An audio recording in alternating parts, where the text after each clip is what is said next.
What's up, everybody? Welcome back to the channel once again, and welcome back to episode 5 of TSGG's Indie Adventures. In today's video, we're going to be focusing on Operencia, The Stolen Sun by Zen Studios. It is on Game Pass, and it is also an indie developer, so I do hope you enjoy. As always, if you do, leave a like and subscribe, and have an awesome week. Alright, so let's dive into it. Why do I think Operencia is a great game? Why do I think it's worth picking up, especially if you have Game Pass? And what don't I like about the game? Because I feel like when I go through these, I miss that a little bit. Because these games definitely do have problems in the indie adventure, but I want to kind of present the most positive aspect or the most positive light on these games because I do recommend them all. But the first thing, we're going to start off with what I don't like because it's a pretty short list as far as this game goes. I just wish that it was a third-person viewpoint on the turn-based combat instead of the first-person. It's still enjoyable, it's still pretty, and the cutscenes are incredible. They're all hand-drawn and beautiful, and the fact that they're hand-drawn is one of the coolest things that I've seen in gaming. I just really wish that it was from a third-person viewpoint with the combat. It is a little bit of a struggle for me to play it in the first person, but that's my biggest complaint about the game. It's just basically, it would look so much better in a third-person viewpoint, but that's my own opinion, and I'm sure many others will feel differently. So let's start off as we always do with fun factor and emergence. This game is a dungeon crawler, which lends itself towards the actual enjoyment or kind of depth of the game. It's got incredible monsters, just kind of really fun combat. It is turn-based, of course, but it's really fun. It's colorful, it's bright, and the art in the game is beautiful. I always bring it up with these games that it is indie art style. This one's a little bit different than that. This one has very pretty combat, and the hand-drawn cutscenes are very cool. It's an element that you don't see as much in games, and it's really cool and interesting, and it really does set the game apart in my eyes. That's why I picked it most. Honestly, when it comes down to it, I don't like the combat as much as I would if it was third person, but the actual cutscenes are incredible. The combat's fun, the dungeon exploring is fun, so it's definitely worth picking up. And it's from Zen Studios. It's a really good job at a dungeon crawler, and for small tweaks. And honestly, it's an opinion thing with the third person. I'm sure many people would hate it if it was a third person and love it as a first person. That's just my own honest personal opinion on it. But the game's very fun, it's pretty, and it really brings you into it with the combat being as beautiful as it is. But moving on from there, of course, is control and gameplay mechanics, which are actually very smooth as far as movement throughout the dungeons. As far as the actual combat is fairly straightforward and specific.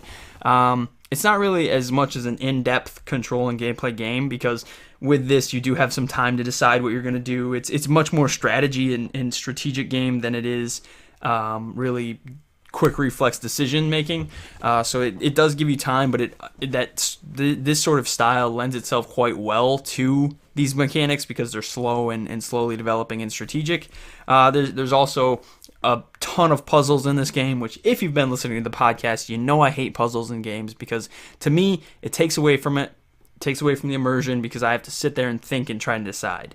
For so many people, I know that's the complete opposite. I know people love puzzles in games. It really does pull you into it, and it forces you to think about something. But I'm a very fast-paced person, and this it just slows it down for me. But it's a big part of the game.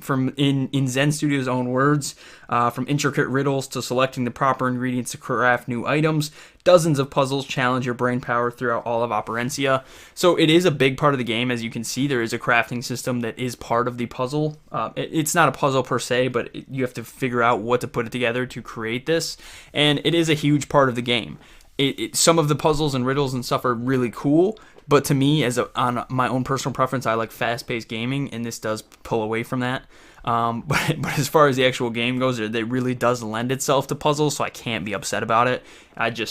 It's my own personal thing. I'm just going to complain about it anyway because I don't like puzzles. I know a ton of people will love this. My brother, who in the gameplay that you're going to see, he's the one playing. He absolutely loved it. My partner Kevin, he loved it. My partner in TSGG, Kevin Bork, he loves the puzzles. It's just your own personal opinion. Honestly, it's a fantastic game, and that it's a very cool element of the game. But moving on from the mechanics and stuff, we're gonna get into graphics. This game actually struggles a little bit with graphics as far as in combat. It is an indie developed game, and they're just a little blocky and slow, I guess is the best way to describe it. They're just, it's not so much the explosions and I guess it's just not AAA quality, which you wouldn't really expect that from an independent developer anyway. But it's just for a lot of people that play only AAA games or see only AAA games, that can take back from the actual quality of the game for you. And if that's the case, I completely understand. But this game is really pretty, and honestly what you should take from it is what it is. It's pretty, it's story-based, it's puzzle-based, and there's a ton of stuff going on into it. When I get into the story especially, you'll kind of see where this game comes from. There's a lot of customization going forward with the type of game that you have, with the type of fighting that you're doing, anytime there's strategy involved, the combat is kind of your own choice, and that does lend itself towards customization. So it is a very in-depth game, and it's very enjoyable. But at the same time, don't expect to see the high-end graphics, because it's not the type of game that it is, and it's just not. It's not there. Moving on from there, though, music and sound is very good in this game. This game is sort of mythological. It's mythological fantasy, but a lot of the areas are actually based in real places, and it sort of lends the music in the game kind of creates this fantastical world. It's very.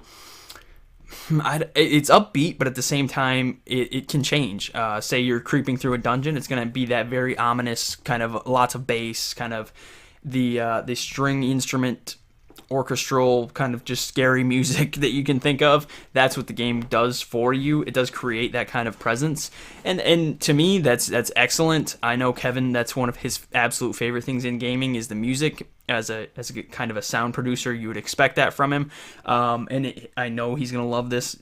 At the actual score of the game, especially progressing throughout, you can kind of the mood of the area that you're in is really set by the music, and any game that does that, I'm always impressed with, and that is done very well in Operencia. But moving on there from there, the very final thing that we always go through is the story and replayability. And the story, I'm just going to read to you from what Zen Studios calls it.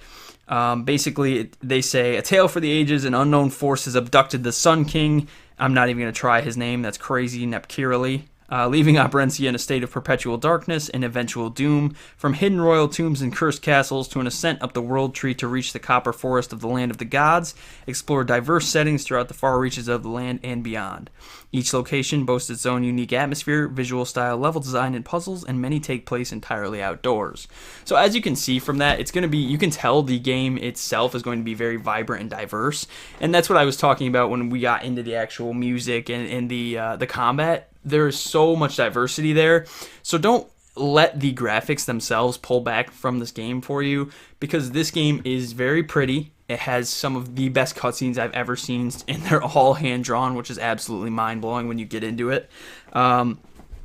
And it's just really good.